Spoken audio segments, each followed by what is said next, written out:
ಅದಕ್ಕೆ ನಾವೇನು ಮಾಡಬೇಕು? ಭಕ್ತಿವಂತರಾಗಬೇಕು. ಇವೆಲ್ಲ ಚಿತ್ತವೃತ್ತಿ ನಿರೋಧಗಳಂತ ಏನು ಹೇಳಿದ್ನಲ್ಲ, ಷಟ್ಕರ್ಣಗಳು ನಷ್ಟ ಆಗ್ಬೇಕಂತ ಹೇಳ್ತೀನಲ್ಲ, ಅಲ್ಲಿದಿಂದ ಚಿತ್ತದಲ್ಲಿ ಬಿದ್ದಿರ್ತಕ್ಕಂಥ ಆ ಅನಂತ ಜನ್ಮದ ಬೀಜ ಸಂಸ್ಕಾರ ಏನು, ಅವು ವ್ಯಸನಗಳಾಗಲಿ ಏನೇ ವೃತ್ತಿಗಳು ಅವೇನು ಅದಾವಲ್ಲ, ಇಂಥ ಒಂದು ವ್ಯವಸ್ಥೆ ನಮ್ದು ಆಯ್ತು ಅಂದ್ರೆ ಏನಾಗಿಬಿಡ್ತದ? ಚಿತ್ತ ಶುದ್ಧಿ ಆಗ್ತದೆ. ಚಿತ್ತ ಶುದ್ಧಿ ಆಗ್ತದೆ, ಸುಚಿತ್ತ ಆಗ್ತದೆ, ನಮ್ಮ ನಡತೆ ಸುಧಾರಣೆ ಆಗ್ತದೆ. ಅಲ್ಲಿದಿಂದ ಬುದ್ಧಿ ಯಾರ ಥರ ಕೆಲಸ ಮಾಡ್ತದೆ ಗೌಡ್ರು? ಚಲೋದು ಮಾಡ್ತದ, ಕೆಟ್ಟದ್ದು ಮಾಡ್ತದೆ. ಇಬ್ರು ಇಂಜಿನಿಯರಿಂಗ್ ಹುಡುಗರು ಒಂದೇ ಕಾಲೇಜ್ನಾಗ ಕಲ್ತಾರ, ಎಲೆಕ್ಟ್ರಾನಿಕ್ ಇಂಜಿನಿಯರ್ಸ್, ಇಬ್ರು ರ್ಯಾಂಕ್ ಸ್ಟೂಡೆಂಟ್ಸೇ. ಒಬ್ಬ ಏನು ಮಾಡ್ದ? ಚಲೋ ಸಂಸ್ಕಾರದ ಮನೆತನದಿಂದ ಬಂದಾವಿದ್ದ. ಆ ಎಲೆಕ್ಟ್ರಾನಿಕ್ಸ್ನಲ್ಲಿ ಆವಿಷ್ಕಾರವನ್ನು ಮಾಡಿ ಮಾಡಿ ಮಾಡಿ ಮಾಡಿ ಏನು ಮಾಡ್ದ? ನೊಬೆಲ್ ಪಾರಿತೋಷಿಕ ಪಡ್ಕೊಂಡ, ಬಂಗಾರದ ಪದಕ ಯಾವುದೋ ಒಂದು ಪದಕ ಪಡ್ಕೊಂಡ. ಇನ್ನೊಬ್ಬ ಏನು ಮಾಡ್ದ? ಇದನ್ನ ಹೆಂಗೆ ಡಿಸ್ಟ್ರಾಯ್ ಮಾಡೋದು, ನಾಶ ಮಾಡ್ಬೇಕು, ಇದು ಯಾವ ರೀತಿ ಫೋರ್ಸನ್ನು ಕೊಟ್ಟರೆ ಇದು ನಾಶ ಆಗ್ತದೆ ಅದನ್ನು ಕಂಡು ಹಿಡ್ದ. ಅವ ಇಂಜಿನಿಯರಿಂಗ್ ಹುಡುಗನೇ, ಅವನದು ಬುದ್ಧಿನೇ ಇವಂದು ಬುದ್ಧಿನೇ. ಅವನಿಗೆ ಕಲಿಸಿದ ಮಾಸ್ತರ್ನು ಒಬ್ಬನೇ, ಇವನಿಗೆ ಕಲಿಸಿದ ಮಾಸ್ತರ್ನು ಒಬ್ಬನೇ, ಕಾಲೇಜು ಒಂದೇ. ಇವ ನಾಶ ಆಗೋದು ಕಲ್ತ, ಅವ ನಿರ್ಮಾಣ ಮಾಡೋದು ಕಲ್ತ. ಬುದ್ಧಿ ದುಷ್ಟರ ಸಂಘ ಮಾಡಿದಂದ್ರೆ ಏನ್ ಮಾಡ್ತದ? ಬುದ್ಧಿ ದುರ್ಬುದ್ಧಿ ಆಗ್ತದೆ. ಶಿಷ್ಟರ ಸಂಘ ಮಾಡಿದಂದ್ರೆ ಏನ್ ಮಾಡ್ತಾನ? ಬುದ್ಧಿ ಸುಬುದ್ಧಿ ಆಗ್ತದೆ. ಸುಬುದ್ಧಿ ಆಯ್ತಂದ್ರೆ ಏನ್ ಮಾಡ್ತಾರ? ಸಮಾಜವನ್ನು ನಿರ್ಮಾಣ ಮಾಡ್ತಾರ. ದುರ್ಬುದ್ಧಿ ಆಯ್ತಂದ್ರ ಸಮಾಜವನ್ನ ಅಧೋಗತಿಗೆ ಹೋಯ್ತಾನ. ಅದಕ್ಕೆ ನಮ್ಮ ಬುದ್ಧಿ ಏನಾಗಬೇಕು? ಸುಬುದ್ಧಿ ಆಗಬೇಕು. ಈ ಚಿತ್ತ ಮತ್ತು ಬುದ್ಧಿ ಎರಡೂ ಸರಿಯಾಗಿ ಕೆಲಸ ಮಾಡೋಕತ್ತು ಅಂದ್ರೆ ಏನ್ ಮಾಡ್ತದ? ಅಹಂಕಾರ ತನ್ನಿಂದ ತಾನೇ ಸ್ವಲ್ಪ ಸಪ್ ಹೊಡಿಲಕ್ಕೆ ಶುರು ಮಾಡ್ತದೆ. ಪ್ರತಿಯೊಬ್ಬ ಮನುಷ್ಯನಿಗೂ ಅಹಂಕಾರ ಇರ್ತದೆ, ಅದು ಸಹಜ. ಯಾಕಂದ್ರೆ ಅದು ಅನಂತ ಜನ್ಮದಿಂದ ಅದು ಬಂದಿರ್ತದೆ. ಅಹಂಕಾರ ಇದ್ರೆ ಏನ್ ಕೆಲಸ ಆಗ್ತದ? ನಿರಂಕಾರ ಇದ್ರೆ ಏನ್ ಕೆಲಸ ಆಗ್ತದೆ? ಬೀಗಿ ಬೆಳೆದ ಗೊನೆ ಬಾಳಿ ಹಣ್ಣಿನಂತೆ ಬಾಗಿಕೊಂಡಿದ್ದರೆ ಬೇಡಿದ್ದ ನೀವು ನಮ್ಮ ಕೂಡಲ ಸಂಗಮದೇ. ಬಾಳೆ ಬನ ಬೆಳೆಯುವಾಗ ಎದಿ ಸಟಿ ಸಗ್ದಿ ಫಲಪಕ್ವವಾಗಿ ಹೆಂಗೆ ಬೆಳೀತದೆ ತಮಗೆಲ್ಲ ಗೊತ್ತಲ್ಲ, ನೋಡಿರ್ತೀರಿ ನೀವು. ಅದ ಮುಂದೇನು ಮಾಡ್ತದ? ಸ್ವಲ್ಪ ಬಾಳಿ ಗೊನೆ ಬಿಡ್ತದ ನೋಡಿ, ಇಷ್ಟೇ ಬಾಗಿ. ಮುಂದೆ ಅದು ಓಪನ್ ಆಗಿ ಏನು ಮಾಡ್ತದ? ಬಾಳೆ ಹಣ್ಣುಗಳನ್ನು ಬಿಡ್ತದೆ. ಪೂರ ವಾಜ್ಯಾಗಿ ಏನು ಮಾಡ್ತದ? ಬಾಗಿ ಸ್ಥಿರವಾಗಿ ನಿಂದಿರ್ತದೆ. ಹಿಂಗೆ ದಾರಿ ಹೋಗೋನ್ನು ಕರಿತದೆ. ರಸಪೂರಿತವಾಗಿರ್ತಕ್ಕಂಥ ಹಣ್ಣನ್ನು ಬಿಟ್ಟಿದ್ದೀನಿ, ಬಾರಪ್ಪ ಈ ಹಣ್ಣನ್ನು ತಿಂದು ನಿನ್ನ ಹಸಿವನ್ನು ಹಿಂಗಿಸ್ಕೊ ಅಂತ ತಿಳ್ಕೊಂಡು ಕರಿತದ. ಅವನ ಹಸಿವಿಗಾಗಿ ಇದು ಕೈ ಮುಗಿದು ಕರಿತದ. ಬೀಗಿ ಬೆಳೆದ ಗೊನೆ ಬಾಳಿ ಹಣ್ಣಿನಂತೆ ಬಾಗಿಕೊಂಡಿದ್ದರೆ ಬೇಡಿದ್ದ ನೀವು ನಮ್ಮ ಕೂಡಲ ಸಂಗಮದೇ. ಇದು ನಿರಹಂಕಾರ. ಇನ್ನು ಅದ ನಾವು ಸೆಟಿಸಿ ಏನಾದರೂ ನಿಂತಿದ್ರೆ ಅದು ಗೊನೆ ಬಿಡದೆ ನಿಂತಿದ್ರೆ ಏನು ಮಾಡ್ತಾನ? ನೇರವಾಗಿ ಬಂದು ಅದನ್ನು ಚೆಂಡು ಕಾತಿರಿಸಿ ತೆಗೆದು ಬಿಡ್ತಾನ. ಇದು ಗೊಡ್ಡದು. ಯಾಕ್ರಿ? ನಮ್ಮ ಬದುಕು ಬಾಗಿದ, ಅದಕ್ಕೆ ನಮ್ಮ ಶರಣರು ಏನಂದ್ರು? ಬಾಗಿದ ತಲೆ ಮುಗಿದ ಕೈಯಾಗಿರಿಸು ಕೂಡಲ ಸಂಗಮದೇವ, ನಿಮ್ಮ ಶರಣರ ಪಾದಕ್ಕೆ ಕೀಳಾಗಿರಿಸು ಮಹಾದಾನಿ ಕೂಡಲ ಸಂಗಮದೇವ. ಬಹಳಷ್ಟು ಶರಣರು ಇಷ್ಟು ಪರಿಪರಿ ಆಗಿ ಕಿಂಕರತ್ವವನ್ನು ಕೇಳ್ಕೊಂಡ್ರು. ಯಾಕಂದ್ರೆ ಅಲ್ಲಿ ಶಂಕರನಾಗ್ಲಿಕ್ಕೆ ಸಾಧ್ಯ, ಪರಮ ಶಾಂತಿಯನ್ನು ಪಡಿಲಿಕ್ಕೆ ಆಗ್ತದೆ, ಪರಮಾನಂದ ಪ್ರಾಪ್ತಿ ಆಗ್ತದೆ. ಅಹಂಕಾರಿಯಿಂದ ನಾನು ಏನೇನು ಸಾಧಿಸ್ಲಿಕ್ಕೆ ಸಾಧ್ಯ ಇಲ್ಲ. ಅದಕ್ಕೆ ನಾನು ಏನು ಮಾಡ್ಬೇಕು? ನಾನು ಇಲ್ಲಿರ್ತಕ್ಕಂಥ ಅಹಂಕಾರವನ್ನು ನಾಶ ಮಾಡಿ ನಿರಂಕಾರಿ ಆಗ್ಬೇಕು. ಅಹಂಕಾರ ಮನುಷ್ಯನಿಗೆ ಅಹಂಕಾರ ಅಳಿದು ನಿರಹಂಕಾರಿ ಆಗ್ಬೇಕಂತ ಒಂದು ವಚನದ ಮುಖಾಂತರ ನೋಡಿದೆವಲ್ಲ. ಇನ್ನ ಮುಂದ ಮನಕ್ಕ ನಾಲ್ಕನೇದ್ದು ಮನ. ಮನುಷ್ಯ ತನ್ನ ಜೀವನದಲ್ಲಿ ಏನೇ ಸಾಧಿಸಬೇಕಾಗಿದ್ರೂ ಬೇಕಾಗಿರುವುದು ಮನಸ್ಸು. ಏನೇ ಸಾಧಿಸೋದಾಗಲಿ, ಆಗಲೇ ಎರಡು ಉದಾಹರಣೆಯನ್ನು ಕೊಟ್ಟನಲ್ಲ, ಎರಡು ಇಂಜಿನಿಯರ್ ಹುಡುಗರು ಅದ ಮನಸ್ಸನ್ನು ತಗೊಂಡು ದುರ್ಬುದ್ಧಿಯ ಆಶ್ರಯ ತೆಗೆದುಕೊಂಡು ಅದನ್ನು ರಚನೆ ಮಾಡ್ದ. ಸುಬುದ್ಧಿಯನ್ನು ಬಳಸಿ ಅದೇ ಮನುಷ್ಯನ ಆಧಾರ ಮ್ಯಾನ್ ಎತ್ಕೊಂಡು ಇಲ್ಲಿ ನಿರ್ಮಾಣ ಮಾಡ್ದ ಇತಿಹಾಸ. ಮನಸ್ಸಿಗೂ ಸಂಸ್ಕಾರ ಕೊಡ್ಬೇಕು. ಮನಸ್ಸಿಗೂ ಸಂಸ್ಕಾರ ಕೊಟ್ರೆ ಏನಾಗ್ತದೆ ಮನಸ್ಸ? ಯಾಕಂದ್ರೆ ಮೊದಲು ಮನಸ್ಸು ಹಿಂಗನೂ ಮಾಡುತ್ತೆ, ಹಂಗನೂ ಮಾಡುತ್ತೆ. ಆದ್ರೆ ಸಂಸ್ಕಾರ ಪಡೆದಿರ್ತಕ್ಕಂಥ ಮನಸ್ಸು ಅದು ಹಂಗೂ ಹಿಂಗೂ ಮಾಡೋದಿಲ್ಲ. ಒಳ್ಳೆ ಕೆಲಸಗಳನ್ನೇ ಮಾಡ್ತು, ಸದೃಢ ಸಮಾಜವನ್ನು ನಿರ್ಮಾಣ ಮಾಡ್ತು, ಸದ್ಭಕ್ತರನ್ನು ತಯಾರು ಮಾಡ್ತು, ಸಂಪತ್ತನ್ನು ಅದೇನು ಆ ಪ್ರಶ್ನೆ ಮಾತು ಹೇಳಿದ್ನಲ್ಲ, ಯಾರಿಗೆ ಕಾಣಿಸಲಾರದಂಥ ಸಂಪತ್ತನ್ನು ಗಳಿಸ್ಲಿಕ್ಕೆ ಅದಕ್ಕೆ ಸುಮನ ಬೇಕಾಗ್ತದೆ, ಒಳ್ಳೆ ಮನಸ್ಸು ಬೇಕು. ಅದಕ್ಕೆ ನಾವು ಮನಸ್ಸಿಗೆ ಸಂಸ್ಕಾರ ಕೊಡ್ಬೇಕು. ಇವೆಲ್ಲದಕ್ಕೂ ಸಂಸ್ಕಾರ ಹೇಗೆ ಅನ್ನೋದು ಹೇಳ್ತೇನೆ ನಾನು. ಆ ಮನಸ್ಸಿಗೆ ಸಂಸ್ಕಾರ ಕೊಟ್ಟಾಗ ಆ ಮನಸ್ಸು ಏನಾಗ್ತದೆ, ಮೊದಲಿನ ಮನಸ್ಕಾರಿಗೆ ಸುಮಾನ ಅಂತ ಆಗ್ತದೆ. ಇನ್ನು ಮುಂದೆ 5ನೇದ್ದು ಜ್ಞಾನ. ಜ್ಞಾನ ಯಾರಿಗಿಲ್ರಿ? ಎಲ್ಲರಿಗೆ ಐತಿ. 84 ಲಕ್ಷ ಜೀವರಾಶಿಗಳಿಗೆ ಎಲ್ಲರಿಗೆ ಅರಿವು ಐತಿ, ಜ್ಞಾನ ಐತಿ. ಆದ್ರೆ ಈ ಜ್ಞಾನ ಒಮ್ಮೆ ಹಂಗೂ ಮಾಡ್ತದೆ, ಹಿಂಗೂ ಮಾಡ್ತದೆ. ಜ್ಞಾನ ಒಂದೇ ಸಾಕು ಮುಕ್ತಿಗೆ ಅಂತಕ್ಕಂಥದ್ದು ಮಾತು ಏನು ಬತ್ತಲ್ಲ, ಅದರಿಂದ ಜ್ಞಾನ ಯಾರಿಗಿಲ್ಲ? ಇದು ವಸ್ತು ನಂದೈತಿ, ಇದು ಜ್ಞಾನ. ನಾನು ಅಲ್ಲದನ್ನೋದು ಸುಜ್ಞಾನ.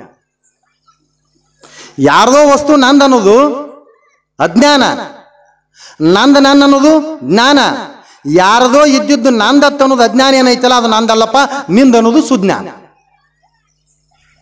ಇದು ನಂದಲ್ಲ, ಇದು ನಿನಗೆ ಸಂಬಂಧಪಟ್ಟಿರ್ತಕ್ಕಂಥದ್ದು, ಇದು ನಿಂದೇ ಐತಿ. ಮರೆತು ಹೋಗ್ಯೋ ಹ್ಯಾಂಗೆ ಹೋಗ್ಯೋ ನನಗೆ ಗೊತ್ತಿಲ್ಲ, ಇದು ನಂದಲ್ಲ, ಇದು ನಿಂದ ಅನ್ನೋದು ಸುಜ್ಞಾನ. ಯಾವಾಗ ಆ ಜ್ಞಾನಕ್ಕೆ ಸಂಸ್ಕಾರ ಕೊಟ್ಟಾಗ ಸುಜ್ಞಾನ ಆಗ್ತದೆ. ಇನ್ನು ಕೊನೆಗೆ ಬರ್ತಕ್ಕಂಥದ್ದು ಭಾವ. ಮನುಷ್ಯನ ಅಂತಿಮದ ಕ್ಷಣಗಳು, ಅಂತಿಮ ಘಟ್ಟ ಅಂದ್ರೆ ಈ ಆ ಕ್ಷಣ ಅಲ್ಲ ನಾ ಹೇಳಾಕತ್ತೀನಿ. ನಾವು ಸಂಸ್ಕಾರ ಪಡೆದು ಜ್ಞಾನವಂತರಾಗಿ ಒಂದು ಏನಾದರೂ ಸಾಧನೆ ಮಾಡಬೇಕಾದ್ರೆ ಕೊನೆಯ ಅವಸ್ಥೆ ಇರ್ತಕ್ಕಂಥದ್ದೇ ಭಾವ. ಅದಕ್ಕೆ ಭಾವ ಸಂಪನ್ನರು ಅಂತಕ್ಕಂಥ ಮಾತನ್ನು ಬಳಸ್ತಿರ್ತಾರೆ ಬಹಳಷ್ಟು. ನಮ್ಮ ಭಾವ ಕೊನೆಗೆ ಇವೆಲ್ಲವನ್ನು ಹದ ಮಾಡಿರ್ತಾನವ. ಚಿತ್ತ ಹದ ಮಾಡ್ತಾನ, ಬುದ್ಧಿ ಹದ ಮಾಡ್ತಾನ, ಮನ ಹದ ಮಾಡ್ತಾನ, ಅಹಂಕಾರ ಹದ ಮಾಡ್ತಾನ, ಜ್ಞಾನ ಅದನ್ನು ಸಂಸ್ಕಾರ ಕೊಟ್ಟು ಅದನ್ನು ಹದ ಮಾಡ್ತಾನ. ಇವೆಷ್ಟೆಲ್ಲ ಇದ್ರೂ ಸಹಿತ ಭಾವ ಸ್ವಲ್ಪ ಮನದ ಕೊನೆಯ ಮೇಲೆ ಭಾವ ಸ್ವಲ್ಪ ಒಂದು ಸೂರು ಸ್ವಲ್ಪ ಇಷ್ಟು ಉಳಿದ್ರೂ ಸಹಿತ ಅದು ನಮಗೆ ಮತ್ತೆ ಈ ಹುಟ್ಟು ಸಾವು ಚಕ್ರದಲ್ಲಿ ಗುರಿ ಮಾಡಿ. ಹಾಗಾದ್ರೆ ಭಾವಕ್ಕೆ ಸಂಸ್ಕಾರ ಕೊಟ್ಟು ಏನು ಮಾಡ್ಬೇಕಂದ್ರೆ ಸದ್ಭಾವ ಮಾಡಬೇಕು. ಹೀಗೆ ಒಂದು ಗುರುಗಳು ದೊಡ್ಡ ಆಶ್ರಮ, ಅವ್ರ ಹತ್ರ ವಿದ್ಯಾರ್ಜನೆಗಾಗಿ ಹಲವಾರು ಶಿಷ್ಯಂದರು ಅವರಿಗೆ ಜ್ಞಾನಾರ್ಜನೆಗಾಗಿ ಅಲ್ಲಿ ಬಂದಿದ್ರು. ಆ ಎಲ್ಲ ಶಿಷ್ಯಂದರಿಗೆ ಜ್ಞಾನವನ್ನು ಅರುತಕ್ಕಂಥ ಒಂದು ಅಲ್ಲಿ ಆಶ್ರಮ ಗುರುಕುಲ ಇತ್ತದು. ಕೆಲವು ದಿನ ಗತಿಸಿದ ಮ್ಯಾಗ ಗುರುಗಳಿಗೆ ವಯಸ್ಸಾಯಿತು, ಸಾವು ಸಮೀಪಿಸ್ತಾ ಇತ್ತು. ಅವರಿಗೆ ಮೋಕ್ಷದ ಬಗ್ಗೆ ಎಲ್ಲನೂ ತಿಳಿಸಿ ಹೇಳಿದ್ರು ಶಿಷ್ಯಂದರಿಗೆ. ಮೋಕ್ಷ ಅಂದ್ರೆ ಏನು, ಮುಕ್ತಿ ಅಂದ್ರೆ ಏನು ಅನ್ನುವಂಥದ್ದು ಎಲ್ಲ ಶಿಷ್ಯಂದರಿಗೂ ತಿಳಿಸಿದ್ರು. ಮುಕ್ತಿ ಪಡೆದ ಮ್ಯಾಗ ಆ ಮನುಷ್ಯ ಅವನ ಮುಕ್ತಿ ಪಡೆದ ಅನ್ನೋದು ಹೆಂಗೆ ಗೊತ್ತಾಗಬೇಕಂತಕ್ಕಂಥದ್ದು ಎಲ್ಲರಿಗೂ ತಿಳಿಸಿದ್ರು ಅವರು. ಇನ್ನೇನು ಗುರುಗಳು ಒಂದು ಕಾಟದ ಮ್ಯಾಗ ಮಲ್ಕೊಂಡು ಕೊನೆ ಕ್ಷಣಗಳನ್ನು ಎಣಿಸ್ತಾ ಇದ್ರು. ಅವಾಗ ಒಬ್ಬ ಶಿಷ್ಯ ಬಂದ. ಬುದ್ಧಿ, ಮೋಕ್ಷದ ಬಗ್ಗೆ ಮುಕ್ತಿ ಬಗ್ಗೆ ನಾವೆಲ್ಲ ನಮ್ಗೆ ಮನದಟ್ಟಾಗಿ ಮಾಡಿಕೊಟ್ರಿ, ತಾವು ಮುಕ್ತಿ ಹೊಂದಿದ್ದು ನಮ್ಗೆ ಹೆಂಗೆ ಗೊತ್ತಾಗಬೇಕು ಅಂತಂದ್ರು. ನಾವು ಹೆಂಗೆ ಗುರ್ತಾ ಹಿಡಿಬೇಕು ಅದನ್ನು? ಅವಾಗ ಗುರುಗಳು ಹೇಳಿದ್ರು, ಏನಿಲ್ಲಪ್ಪ, ನಾನು ಈ ಪ್ರಾಣ ಪಕ್ಷಿ ಹಾರಿ ಹೋಯ್ತಂದ್ರೆ ದೇಹದಿಂದ ತೊಲಗ್ತಂತಂದ್ರ ಆ ಗುಡಿಯಲ್ಲಿರ್ತಕ್ಕಂಥ ಗಂಟೆ ಏನದಲ್ಲ, ಆ ಗಂಟಿನ ನಾದ ಆಗ್ತದ. ಅವಾಗ ನನಗೆ ಮೋಕ್ಷ ಆಗ್ಯದ ತಿಳ್ಕೊರಿ, ಇರ್ಲಿಕ್ಕಿಲ್ಲ ತಿಳ್ಕೊರಿ. ಅವಾಗ ಮುಂದೊಂದು ಕೆಲವು ಕ್ಷಣಕ್ಕೆ ಗುರುಗಳ ಪ್ರಾಣ ಪಕ್ಷಿ ಹಾರಿ ಹೋಯ್ತು, ಗಂಟಿ ನುಡಿಲಿಲ್ಲ, ಗುರುಗಳಿಗೆ ಮೋಕ್ಷ ಆಗ್ಲಿಲ್ಲಲ್ಲ.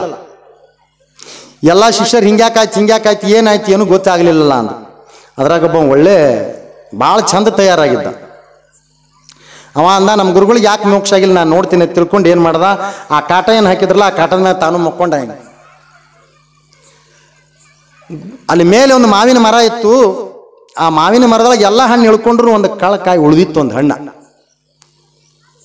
ಭಾಳ ಪಕ್ವವಾಗಿರ್ತಕ್ಕಂಥ ಹಣ್ಣು ಉಳಿದಿತ್ತು. ಅದನ್ನು ನೋಡ್ದ, ಓಹೋ ನಮ್ಮ ಗುರುಗಳದ. ಗಿಡ ಹತ್ತಿ ಆ ಮಾವಿನ ಹಣ್ಣು ತೊಗೊಂಬಂದು ಹೋಳ್ದಾಗ ಒಂದು ಬಾಲುಳ ಆಗಿತ್ತು ಒಳಗೆ. ಅವಾಗ ಅದನ್ನು ಬಿಸಿಲಿಗೆ ಬಿಟ್ಟು ಪಟ್ಟನೆ ತಕ್ಷಣ ಆ ಬಾಲೋಳ ಸತ್ತು ಹೋಯ್ತು. ಗಂಟ ನಾದ ನುಡಿದ್ಬಿಡ್ತು. ಏನಿದ್ರ ಕಥೆಯ ಅರ್ಥ? ಅಲ್ಲ, ಇಡೀ ತಮ್ಮ ಜೀವಿತಾವಧಿಯಲ್ಲೇ ಒಳ್ಳೆ ಒಂದು ವಿಚಾರವನ್ನು ಅರಿವುದವರು, ಸದ್ಭಕ್ತಿಯನ್ನೇ ಆಚರಿಸಿದವರು, ಅನಂತ ಶಿಷ್ಯರನ್ನು ತಯಾರು ಮಾಡಿದವರು, ಸಾವಿನ ಕೊನೆಯ ಅಂದ್ರೆ ಏನು ಭಾವದ ಒಂದು ಮನದ ಕೊನೆಯ ಮನೆಯ ಮೇಲೆ ಆ ಹಣ್ಣಿನ ಆಸೆ ಸ್ವಲ್ಪ ಹೌದಲ್ಲನು ಏನೆಲ್ಲ ತೊರೆದಿದ್ರು ಅವರು. ಜೀವನದಲ್ಲಿ ಏನೂ ಅನ್ನುವಂಥದ್ದು ತಮ್ಮದು ಅನ್ನುವಂಥದ್ದು ಏನೂ ಇರಲಿಲ್ಲ. ತನುವಿನ ಮೋಹ ಇರಲಿಲ್ಲ, ಮನದ ಮೋಹ ಇರಲಿಲ್ಲ, ಪ್ರಾಣದ ಮೋಹ ಇರಲಿಲ್ಲ, ಯಾವ ಮೋಹ ಇರಲಿಲ್ಲ. ಕೊನೆಗೆ ಒಂದು ಮಾವಿನ ಹಣ್ಣಿನ ಮೋಹ ಮತ್ತೆ ಒಂದು ಬಾಲುಳ ಆಗಿ ಹುಟ್ಟಬೇಕಾಯ್ತು ಗುರುಗಳು. ನಾವು ಒಂದು ಮಾವಿನ ಹಣ್ಣು, ಒಂದು ಕರಿ ಹಣ್ಣು, ಎಟ್ಟೆಟ್ಟರ ಮ್ಯಾಗ ಮೋಹ ಇಟ್ಕೊಂಡೆವು, ಏನೇನು ಮಾಡೇವು, ಸರಿ ಬಾಲುಳ ಆಗ್ಬೇಕು ನಾವು. ಮತ್ತು ನಾವು ಹೆಂಗೆ ಕಡೆಕಾಗಬೇಕು? ಹೌದ್ರಿ, ಅವ್ರಿಗೆ ಎಷ್ಟೋ ಮಂದಿಗೆ ಅವ್ರಿಗೆ ಸನ್ಮಾರ್ಗವನ್ನು ತೋರಿಸ್ಲಿಕ್ಕೆ ಸದ್ಗುರುಗಳಿದ್ರು, ಅವ್ರಿಗೆಲ್ಲ ಏನೇನೋ ಮಾಡಿದ್ರು. ಕಡೆಗಾದ್ರೆ ಅವರು ಅನಂತ ತಮ್ಮ ಜೀವಿತಾವಧಿಯಲ್ಲಿ ಅದನ್ನೇ ಮಾಡಿದ್ರು ಅವರು. ನಾವು ಚಂತಾನೆ ಇದನ್ನು ಮಾಡ್ತೇವೆ. ಅದಕ್ಕೆ ಬಂಧುಗಳೇ ನಾವು ಏನು ಮಾಡಬೇಕಾಗ್ಯದಂದ್ರೆ ಸದ್ಗುರುವಿನ ಮೊರೆ ಹೋಗ್ಬೇಕಾಗಿ. ಆ ಸದ್ಗುರುವಿನ ಮೊರೆ ಹೋದಾಗ ನಮ್ಮ ಶಾಣು ಒಂದು ಭಾಳ ಮಾನ್ಯ ಹಾಡ್ದಂಗೆ ಕಾಣ್ತಾನ, ಸದ್ಗುರುವಿನ ಸಂಗವ ಮಾಡೋ ಕಟ್ಟತಾನ ಕೊರಳಾಗ ಲಿಂಗ ಅಂತಕೊಂಡು ಭಾಳ ಚಂದ ಹಾಡ್ತಾನ. ನಾವು ಸದ್ಗುರುವಿನ ಮೊರೆ ಹೋದಾಗ ಏನು ಮಾಡ್ತಾರ, ನಮ್ಮನ್ನು ಸನ್ಮಾರ್ಗಕ್ಕೆ ಒಯ್ಲಿಕ್ಕೆ ಅವ್ರು ಪ್ರಯತ್ನ ಮಾಡ್ತಾರೆ. ಗುರುವಿನ ಮೊರೆ ಹೋಗ್ಬೇಕು. ಗುರುವಿನ ಮೊರೆ ಹೋಗೋದಂದ್ರೆ ಏನು? ಹೋಗೋಣ ನಮಸ್ಕಾರ ಮಾಡೋದ, ಅವ್ರಿಗೆ ಕಲ್ಸಕ್ರಿ ಕೊಡ್ತಾರ, ಗುರುಗಳ ನಮ್ಮ ಹುಡುಗ್ರಿ ಹ್ಯಾಂಗೆ ಆಗ್ಬೇಕ್ರಿ, ಆಯ್ತಪ್ಪ ಮಾತು ತಗೋದು, ಮಾತು ನಮಸ್ಕಾರ, ಮಾತು ಕಲ್ಸಕ್ರಿ ಕೊಡ್ತಾರ, ಗುರುಗಳ ನಮ್ಮ ಹುಡುಗ ಒಂದು ಚಲೋ ಕನ್ಯೆ ಸಿಗ್ಬೇಕು. ಇದಕ್ಕೆ ಮೋಕ್ಷ ಆಗ್ತದೆ? ಆಗದಲ್ಲ. ಗುರುವಿನ ಸೇವಾ ಮಾಡ್ಬೇಕು. ಬಾಲಿನ ಮಾನ್ ತಪ್ಪುಗಳು ಏನು ಹೇಳ್ತಾರ ಗೊತ್ತಿರ್ಬೇಕು ನಿಮಗೆ. ಹರಪೂಜೆ ಗುರು ಸೇವೆ ವರಪುಣ್ಯವಿಲ್ಲದೆ ಬರಿದೆ ಸುಖ ಭೋಗಿಸಲು ಬರುವುದುಂಟೆ ಆತ್ಮ. ಹರಪೂಜೆ ಗುರು ಸೇವೆ ವರಪುಣ್ಯವಿಲ್ಲದೆ, ಇವೆರಡೂ ಮಾಡಿದ್ರು ಕೂಡ ಪೂರ್ವ ಜನ್ಮದ ಪುಣ್ಯನೂ ಬೇಕತ್ತಾರ ಅವರು. ನೀ ಹರಪೂಜೆನೂ ಮಾಡ್ದಿ, ಗುರು ಸೇವೆನೂ ಮಾಡ್ದಿ, ಕೊನೆಗೆ ವರಪುಣ್ಯ ಇಲ್ಲದೆ ಬರಿದೆ ಸುಖ ಭೋಗಿಸಲು ಬರುವುದುಂಟೆ ಆತ್ಮ. ಅದಕ್ಕೆ ಅವ್ರು ಏನಂತಾರೆ, ಹಿಂದಿನ ಜನ್ಮ ಏನಾದಡೆ ಆಗಲಿ ಇವತ್ತೇ ತಯಾರಾಗಿ ಬಿಡು. ಈಗ ಒಮ್ಮೆ ಓಂ ನಮ ಶಿವಾಯ ಎಂದಡೆ ಸಾಲದೆ ಕೂಡಲ ಸಂಗಮ ದೇವ ಅಂದ್ರೆ ಒಮ್ಮೆ ಅಂದ್ರೆ ಸಾಲ, ಒಮ್ಮೆ ನೀರಾಗ ಮುಣಿಗಿಬಿಡು. ಆ ಭಕ್ತಿಯ ಒಂದು ಸಾಗರದಲ್ಲಿ ಮುಣಿಗಿಬಿಡು. ಅದಕ್ಕೆ ನಮ್ಮ ಜೀವಿತಾವಧಿಯಲ್ಲಿ ಏನು ಮಾಡಬೇಕು? ಪ್ರತಿ ಕ್ಷಣಕ್ಕೂ ಜಾಗ್ರ ಸ್ವಪ್ನ ಸುಸುಪ್ತಿಯಲ್ಲಿ ಸಹಿತ ನಾವು ಜಾಗ್ರದಲ್ಲಿ ಏನು ಮಾಡ್ತೀವೋ ಅದು ಸ್ವಪ್ನದಾಗ ಬರ್ತದೆ. ನಾವು ಜಾಗ್ರದಲ್ಲಿ ಮಾಡ್ತಕ್ಕಂಥದ್ದು ಏನೇ ಮಾಡಲಿ, ನಾವು ಚಲೋ ಮಾಡಿದ್ರೆ ಚಲೋ ಬರ್ತದೆ, ಕೆಟ್ಟ ಮಾಡಿದ್ರೆ ಕೆಟ್ಟ ಕಾಣಿಸ್ಬಿಡ್ತಾವೆ. ನಮ್ಮ ಕಿಸೆದಾಗ ಕೈ ಹಾಕಿದ್ರೆ ನಮ್ಮ ಕಿಸೆದಂಗೆ ಕಾಣಿಸ್ಬಿಡ್ತಾವೆ, ಬೇರೆದವ್ರ ಕಿಸೆದಾಗ ಹಾಕಿದ್ರೆ ಬೇರೆದವ್ರ ಕಿಸೆ ಕಾಣಿಸ್ಬಿಡ್ತಾವೆ. ಬೇರೆದವ್ರ ಕಿಸೆದಾಗ ಕೈ ಹಾಕೋದು ಬಿಡ್ಬೇಕಂದ್ರೆ ನಾವು ಇಂಥ ಈ ಒಂದು ಪುಣ್ಯದ ಇದೇನು ಇದು ಹೊಳೆ ಇದ್ದಂಗೆ, ಈ ಹೊಳೆಯಾಗ ಮುಣಿಗೆ ಹೇಳಬೇಕು ಒಂದ್ಸರಿ, ಅಂದಾಗ ಅದ್ರ ರುಚಿ ತಗೋತದೆ. ಅದಕ್ಕೆ ನಾವು ಗುರುವಿನ ಮೊರೆ ಹೋದಾಗ ಮಾತ್ರ ಗುರು ಸೇವೆ ಹರಪೂಜೆ ವರಪುಣ್ಯವಿಲ್ಲದೆ ನಾವು ಅದಕ್ಕೆ ಏನು ಮಾಡ್ಬೇಕಂತಂದ್ರೆ ಪ್ರತಿನಿತ್ಯ ನಮಗೆ ಎಷ್ಟೇ ಅವಕಾಶ ಸಿಗಲಿ ಸದ್ಗುರುವಿನಲ್ಲಿ ನಾವು ಹೋಗ್ಬೇಕು. ಅನಂತ ಸ್ವಲ್ಪ ಅವ್ರ ಸೇವಾ ಮಾಡಬೇಕು. ಅನನ್ಯ ಭಕ್ತಿ ನಿಷ್ಕಾಮದಿಂದ ನಾವು ಯಾವ ಸಕಾಮಗಳನ್ನು ಇಡಬಾರ್ದು. ಭಗವಂತನಿಗೆಲ್ಲ ಗೊತ್ತದ, ನೀವೇನು ಬೇಡಿದ್ರೆ ಕೊಡ್ತಾನ ಅನ್ನೋದು ತಿಳ್ಕೊಂಡಿದ್ರೆ ತಪ್ಪದು. ನಮಗೇನು ಅವಶ್ಯ ಅನ್ನೋದು ಅವನಿಗೆಲ್ಲ ಗೊತ್ತದ, ಇವನಿಗೇನು ಕೊಡ್ಬೇಕು ಅನ್ನೋದು ಗೊತ್ತದ. ಯಾಕಂದ್ರೆ ನಾನಾವ ಮಾಡಿದ ಕರ್ಮದ ಫಲ ನೀವು ಕೊಡುವೆನೆಂಬುದು ನಾ ಬಲ್ಲೆ. ನಾ ಏನು ಮಾಡೀನಿ ಅಂದ್ರೆ ಅದನ್ನೇ ಕೊಡ, ಬೇರೆ ಏನೂ ಕೊಡಂಗಿಲ್ಲ. ಮತ್ತು ಹಾಗಾದ್ರೆ ನಾವು ಏನಾರ ಮಾಡಿ ಏನಾರ ಬಿಡಿದ್ರೆ ಕೊಡ್ತಾನನು? ಅನಂತ ಜನ್ಮ ದುಷ್ಕರ್ಮಗಳನ್ನು ಮಾಡೀನಿ, ಈಗ ಸತ್ಕರ್ಮದ ಫಲ ಬೇಡಕತ್ತೀನಿ. ಹಾಗೆ ಕೊಡ್ತಾರನ್ರಿ? ಕೊಡಕ್ಕೆ ಸಾಧ್ಯ ಅದನ? ಸಾಧ್ಯ ಇಲ್ಲ. ಹಾಗಾದ್ರೆ ನಾವು ಏನು ಮಾಡಬೇಕು? ಸತ್ಕರ್ಮಗಳನ್ನೇ ಮಾಡಬೇಕು, ಸದ್ಭಾವನ್ನೇ ಹೊಂದಬೇಕು. ಅಂದಾಗ ಮಾತ್ರ ಏನು ಮಾಡ್ತದ, ಈಗ ಆಗಲಿಲ್ಲ ಅಂದ್ರೆ ಇನ್ನೊಮ್ಮೆ ಆಗಲಿಲ್ಲ ಅಂದ್ರೆ ಮುಂದೆ ನಿಮ್ಗೆ ಒಮ್ಮೆ ಅದು ಏನಾಗ್ತದ, ಆ ಕರ್ಮದ ಫಲ ನಮಗೆ ಸತ್ಕರ್ಮದ ಫಲ ಕಟ್ಟಿಟ್ಟು ಬುದ್ಧಿ. ಈ ಕರ್ಮ ಇದಕ್ಕೆ ನಾವು ಸತ್ಕರ್ಮ ಮಾಡ್ಬೇಕಾಗಿತ್ತಂದ್ರ, ಈ ಸತ್ಕಾಯಕ ಮಾಡ್ಬೇಕಾಗಿತ್ತಂದ್ರ ನಮ್ಮ ಮನಸ್ಸು ಸದಾ ಆಗ್ಬೇಕಾದ್ರೆ ಏನು ಮಾಡ್ಬೇಕು? ಗುರುವಿಗೆ ಮೊರೆ ಹೋಗ್ಬೇಕು. ಅಂತ ಸದ್ಗುರುವಿಗೆ ಮೊರೆ ಹೋದಾಗ ಮಾತ್ರ ನಮ್ಮ ಮನಸ್ಸು ಸದಾ ಆಗ್ತದ. ಇರ್ಲಿಲ್ಲ ಅಂದ್ರೆ ಇವು 6 ಷಟ್ಕರ್ಣಗಳು ನಷ್ಟ ಆಗೋದಲ್ಲ. ಒಂದ ಉಳಿದ್ರನೇ ಗುರುಗಳದ ಪರಿಸ್ಥಿತಿ ಆ ನಮೂನಿ ಆಯ್ತು. ಭಾವದ ಕೊನೆ ಸ್ವಲ್ಪ ಒಂದು ಹಣ್ಣಿನ ಆಸೆ ಉಳಿದೈತಿ ಈ ನಮೂನಿ ಆಯ್ತು. ಅವಾಗ ಏನು ಮಾಡ್ತಾರ, ಗುರುಗಳು ನಾವು ಮರೆ ಇಟ್ಟಿದ್ದನ್ನು ಕೇಳಿ ಒಮ್ಮಲ್ಲ ಎರಡು ಸರಿ ನೋಡ್ತಾರ. ಅವ್ರು ನಮ್ಮನ್ನು ಅನಂತ ಸದ್ಗುರುಗಳು ಭಾಳ ನಮ್ಮನ್ನು ಪರೀಕ್ಷೆ ಮಾಡ್ತಾರೆ. ಸುಮ್ಮನೆ ಹೋದ ತಕ್ಷಣ ನಿಮ್ಗೆ ಏನೂ ಕೊಡಲ್ಲ ಅವರು. ಆಯ್ತು ತಿಳ್ಕೊಂಡು ತಲೆ ಮೇಲೆ ಕಳಿಸ್ಬೋದು, ಆದ್ರೆ ನಮ್ಮ ಸನ್ಮಾರ್ಗದ ಹಾದಿ ತೋರ್ಸಂಗಿಲ್ಲ ಅವರು. ನೋಡ್ತಾರ ಗಟ್ಟಿ ಅದ ಇಲ್ಲೋ ಅಂತೇಳಿ, ಭೂಮಿ ಹದ ಅದ ಇಲ್ಲೋ ನೋಡ್ತಾರ. ಭೂಮಿ ಹದ ಇದ್ರೆ ಮಾತ್ರ ಆ ಬ್ರಹ್ಮ ಬೀಜವನ್ನು ಬಿತ್ತಾರೆ, ಇಲ್ಲಿಕಂದ್ರೆ ಬಿತ್ತಂಗಿಲ್ಲ ಅವು. ಯಾಕಂದ್ರೆ ಗುರುವಿನ ಮಾತುಗಳು ಅಂತಂದ್ರೆ ಬ್ರಹ್ಮ ಬೀಜ ಇದ್ದಂಗೆ ಅವು. ಯಾವ ಸದ್ಭಕ್ತನ ಹೃದಯ ಹಸನ ಐತಿ, ಯಾವ ಭೂಮಿ ಹದ ಐತಿ, ಹಂತಲಿ ಬ್ರಹ್ಮ ಬೀಜ ಬಿತ್ತಾರ. ಹಂತಲಿ ಮೊಳಿ ಕೊಡಿತಾವ್, ಕಲ್ಲು ಭೂಮಿಯಾಗ ಬಿತ್ತಂಗಿಲ್ಲ ಅವ್ರು. ಮತ್ತು ಕಲ್ಲು ಭೂಮಿ ಪರಿಸ್ಥಿತಿ ಹೆಂಗ್ರಿ? ಈ ಕೆಲಸ ಮಾಡಿ,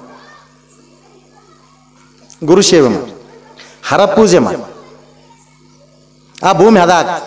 ನೀನು ಒಲಿದರೆ ಕೊರಡು ಕೊನರುವುದು, ಬರಡು ಹೈನುವುದು, ಕುರುಡಂಗೆ ಕಣ್ಣುಬಹುದು. ಇಲ್ಲೊಂದು ವಚನ ಬಸವಣ್ಣವ್ರದು, ಯಾಗ ಗುರುವಿನ ಮೊರೆ ಇಡ್ತಿದ್ರು ಅಂತಕ್ಕಂಥದ್ದೊಂದು ವಚನ. ಕೆಸರಿನಲ್ಲೇ ಬಿದ್ದ ಪಶುವಿನಂತಾದೇನೋ ದೆಸೆ ದೆಸೆಗೆ ಬಾಯಿ ಬಿಡುತ್ತಿದ್ದೇನಯ್ಯ ಅಯ್ಯ. ಆರ ಇವರಿಲ್ಲ ಅಕಟಕಟ ಪಶು ಎಂದೆನ್ನ ಕೂಡಲ ಸಂಗಮ ದೇವ ಕೊಂಬ ಹಿಡಿದೆತ್ತುವನ್ನಕ್ಕ. ವಚನಗಳಲ್ಲಿ ಸಾಕಷ್ಟು ಲೌಕಿಕ ಉದಾಹರಣೆಗಳನ್ನು ಕೊಟ್ಟು ಅಲೌಕಿಕ ತಗೊಂಡು ಹೋಗ್ತಕ್ಕಂಥ ಒಂದು ವ್ಯವಸ್ಥೆ. ಪ್ರಥಮದ ಸಾಲಿನಲ್ಲಿ ಲೌಕಿಕ ಉದಾಹರಣೆಗಳನ್ನು ಕೊಡ್ತಾರೆ, ತದನಂತರ ಅದನ್ನು ಏನು ಮಾಡ್ತಾರೆ, ನಮ್ಮ ಅಲೌಕಿಕದ ತಗೊಂಡು ಹೋಗ್ತಾರೆ. ಈಗ ಎಲ್ಲೋ ಒಂದು ಕಳ್ಳುದಲಿಗೆ ಬಿದ್ದಿರ್ತದಂತ ಅಂತಿರ್ತಾರೆ ನೋಡ್ರಿ, ಕೆಸರನ್ನೇ ಸಿಕ್ಕೊಂಡಿರ್ತದ ಒಂದು ಪಶು. ಅದೇನು ಮಾಡ್ತದ, ಏನಾದರೂ ಮಾಡಿ ಕಾಲು ಕಿತ್ತಿ ಹಾಕಬೇಕತ್ತದ. ಈ ಕಾಲು ಕಿತ್ತಿದ್ರೆ ಈ ಕಾಲು ಸಿಗ್ಬಿಡ್ತದ, ಈ ಕಾಲು ಕಿತ್ತಿದ್ರೆ ಈ ಕಾಲು ಸಿಗ್ಬಿಡ್ತದ. ನಾನು ಅಂತಕ್ಕಂಥ ಅಹಂಕಾರ ಕಿತ್ಕೊಂಡೆ ನನ್ನದು ಅಂತಕ್ಕಂಥ ಹಾರ ಸಿಕ್ಕೊಂಡ್ಬಿಡ್ತು. ನನ್ನದು ಅನ್ನತಕ್ಕಂಥ ಅಹಂಕಾರ ಕಿತ್ಕೊಳ್ಳೋದ್ರಾಗೆ ನಾನು ಅನ್ನತಕ್ಕಂಥ ಅಹಂಕಾರ ಸಿಕ್ಕೋದು. ಇವೆರಡು ಕೋಡಿದ್ದಂಗ್ರಿ, ನಾನು ಮತ್ತು ನನ್ನದು. ಇವೆಲ್ಲಿ ತನ ಇವು ಎರಡು ಕೋಡ್ ಕತ್ತರಿಸ್ಕೊಳಂಗಿಲ್ಲ, ನಮ್ಮ ಕೆಲಸ ಆಗೋದಲ್ಲ. ಈ ಕೋಡ್ ಕತ್ತರಿಸ್ಕೋಬೇಕಂದ್ರೆ ಮತ್ತೆ ಸದ್ಗುರಿನ ಮರೆ ಹೋಗಿ. ಹೇಗ ಆ ಪಶು ಕೆಸರಿನಲ್ಲಿ ಬಿದ್ದು ಒದ್ದಾಡಿ ಆ ಗುರುವಿನಲ್ಲಿ ತನ್ನ ಬಂಧು ಬಳಗದ ನಾನು ಎತ್ತಿ ತಗೋರಿ ಅಂತ ಹೇಳ್ತದ, ಅದರಂತೆ ನಾವೆಲ್ಲ ಪಶುಗಳು ಗುರು ಅನ್ನತಕ್ಕಂಥವ ಪತಿ, ಅದಕ್ಕೆ ಅವ್ರಿಗೆ ಪಶುಪತಿ ಅತ್ತಾರ. ನಾವೆಲ್ಲ ಪಶುಗಳು ಕೆಸರಿನಲ್ಲಿ ಬಿದ್ದಿರ್ತಕ್ಕಂಥ ಸಂಸಾರ ಅಂತಕ್ಕಂಥ ಕೆಸರಿನಲ್ಲಿ. ಸದ್ಗುರು ಅಂತಕ್ಕಂಥವ ನಾವೇನಾದ್ರೂ ಮೊರೆ ಇಟ್ಟು ನಿಜವಾಗಿ ಅನನ್ಯ ಭಕ್ತಿಯಿಂದ ಕರೆದಿದ್ದೇ ಆದ್ರ ಬಂದು ನಮ್ಮನ್ನು ಕೈ ಹಿಡಿದು ಒಂದೇ ಗಜ್ಜಿಗೆ ಎತ್ತಿ ಬಿಡ್ತಾನೆ.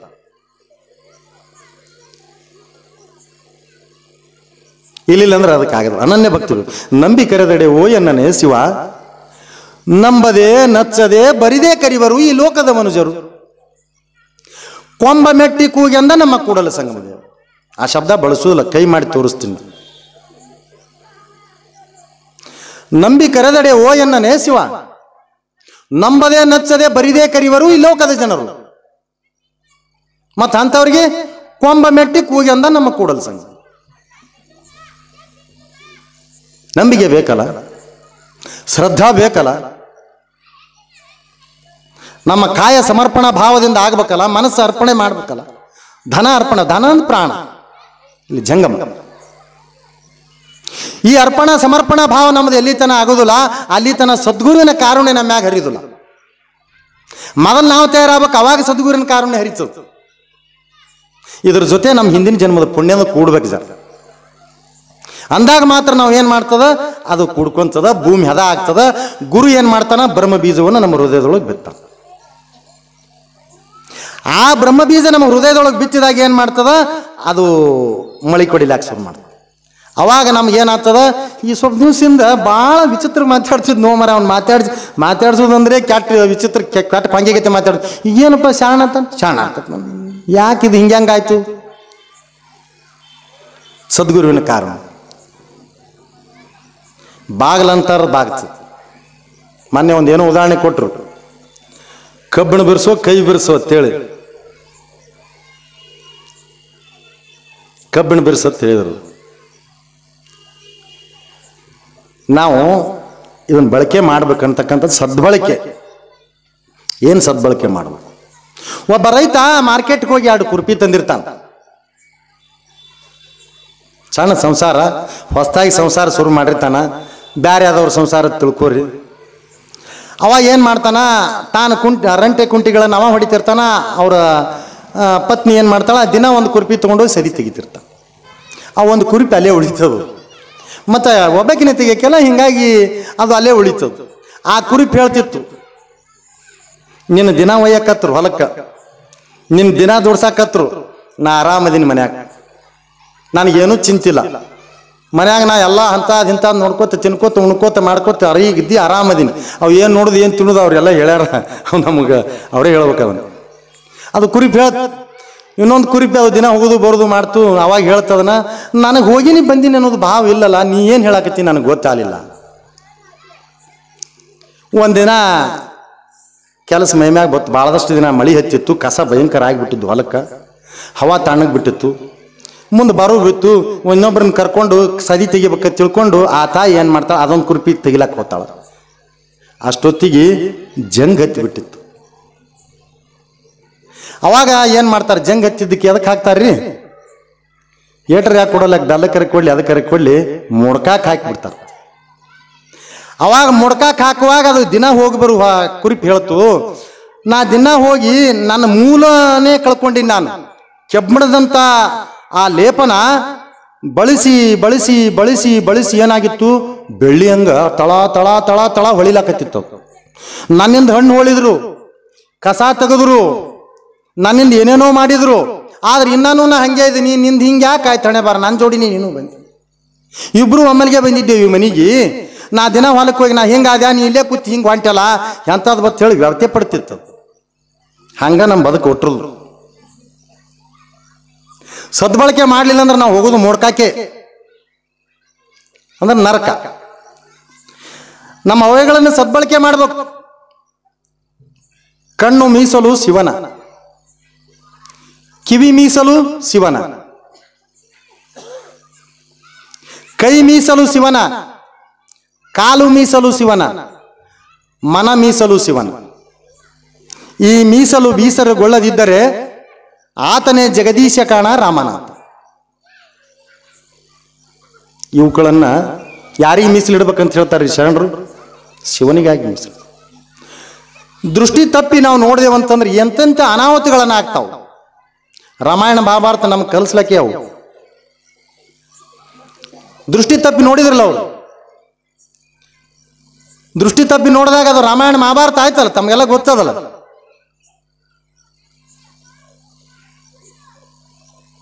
ರಾವಣ ದೃಷ್ಟಿ ತಪ್ಪಿ ನೋಡ್ದ, ರಾಮಾಯಣ ಆಯ್ತು. ಕಿವಿ ಮೀಸಲು ಶಿವನ. ಸರಿಯಾಗಿ ಕೇಳಿಸ್ಕೊಂಡಿದ್ದೇವಂದ್ರ ಈ ರೀತಿ ಆಗ್ತಿದಲ್ಲ, ತಪ್ಪು ಕೇಳಿಸ್ಕೊಂಡಿದ್ದಕ್ಕೆ ಈ ದುರ್ಘಟನೆ ನಡೀತೆ ಅಂತಕ್ಕಂಥ ಮಾತನ್ನು ಕೇಳ್ತೇವೆ. ಕೇಳಿಸುವೊಳಗೆ ಭಾಳ ಚಂದಾಗಿ ಕೇಳಿಸ್ಕೊ, ಚಲೋದಾಗ ಕೇಳಿಸ್ಕೊ. ಏನು ಕೇಳಿದ್ರು ನಮಗೆ ಶಿವನಾದವನ್ನೇ ಕೇಳ್ತೀನಿ ಅಂತಕ್ಕಂಥ ಭಾವ ಆಗ್ಬೇಕು. ಮತ್ತು ಇದು ಶಿವನಿಗೆ ಶಿವನ ಶಬ್ದ ಕೇಳಲಿಕ್ಕೆ ಇದನ್ನು ಮೀಸಲಾಗಿದೆ. ಕಿವಿ ಮೀಸಲು ಶಿವನ್, ನಾಲಿಗೆ ಮೀಸಲು ಶಿವನ್, ಶಿವನಾಮನ ನುಡಿಲಿಕ್ಕೆ ಮೀಸಲು, ಒಳ್ಳೆ ಮಾತನಾಡಲಿಕ್ಕೆ ಮೀಸಲು.